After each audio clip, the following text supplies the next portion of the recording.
memudahkan untuk memaki agama lain, mencaci ajaran agama lain. Biar dia jera dan orang lain tidak melakukan, maka harus diproses secara hukum. Dalam ajaran kita, saya yakin juga agama lain tidak ada yang memperbolehkan untuk mencaci agama lain. Jadi di Islam maupun non-Islam pasti juga tidak akan memberikan ruang untuk mencaci yang lain. Oleh karena itu, seperti yang dilakukan yang bersangkutan ini tidak mungkin dibenarkan oleh tokoh-tokoh agamanya. Maka dimanapun tempatnya, karena sedang berada di luar negeri, dengan arogansi dan sombongnya harus diproses. Tapi ada pemikiran lagi, yang bersangkutan ini waras atau enggak. Saya khawatir ada kejiwaan. Perlu juga diperiksa barangkali tentang kejiwaannya.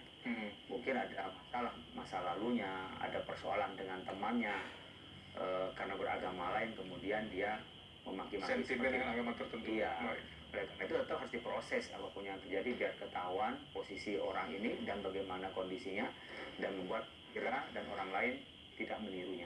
Baik, sikap-sikap seperti ini apakah bentuk fanatisme agama yang berlebihan atau justru ada indikasi lain, Pak Kiai? Kalau saya pikir bukan fanatik, tapi meremehkan agama. Meremehkan agama dan meremehkan orang lain. Jadi menurut saya kesombongan yang terlalu dengan pemikirannya sendiri, lalu tidak ada sakralitas tentang agama dan kepercayaan orang lain, sehingga merendahkan kepada agama lain.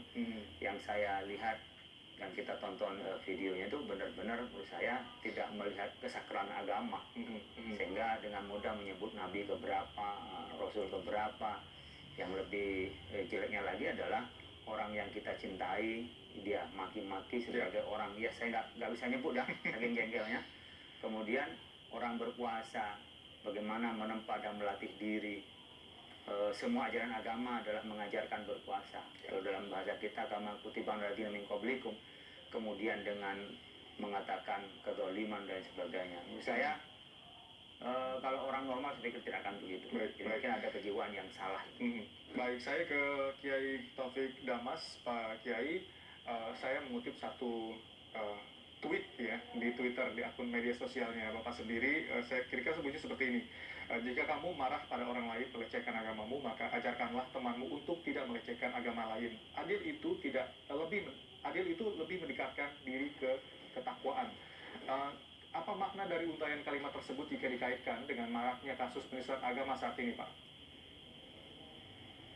Ya, terima kasih Mas Oki. Betul, tadi juga saya setuju dengan apa yang disampaikan oleh Kiai Khalil Nafis dari MUI itu.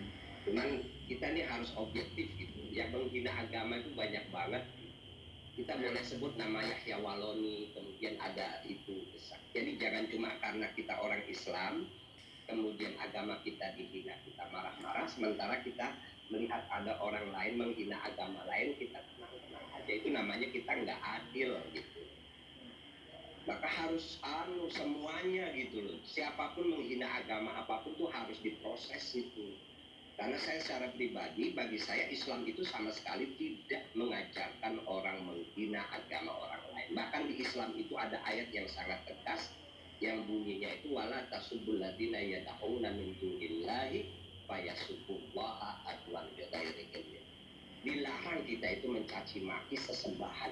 Bahkan dalam kitab-kitab tafsir ayat ini turun itu ketika sebagian orang mukmin menghina penyembah berhala gitu. Kalau penyembah berhala saja tidak boleh dihina, apalagi orang beragama yang tidak menyembah berhala. Jadi harus adil lah kalau kita itu serius ingin menjaga harmoni, jangan. Namun saat ini kan ada sejumlah oknum juga yang menghina agama lain juga sudah diproses hukum oleh kepolisian. Seperti kita tahu ada Dr.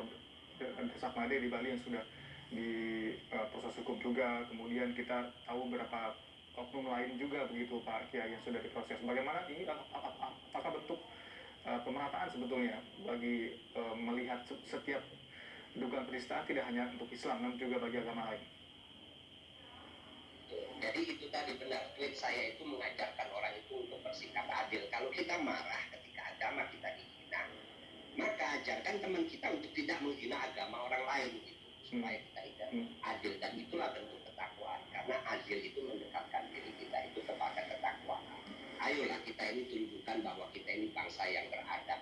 siapapun yang ada di Indonesia ini dengan agama dan sukunya betul-betul dihormati dan dihargai. Tidak peduli soal jumlah penduduk satu kota.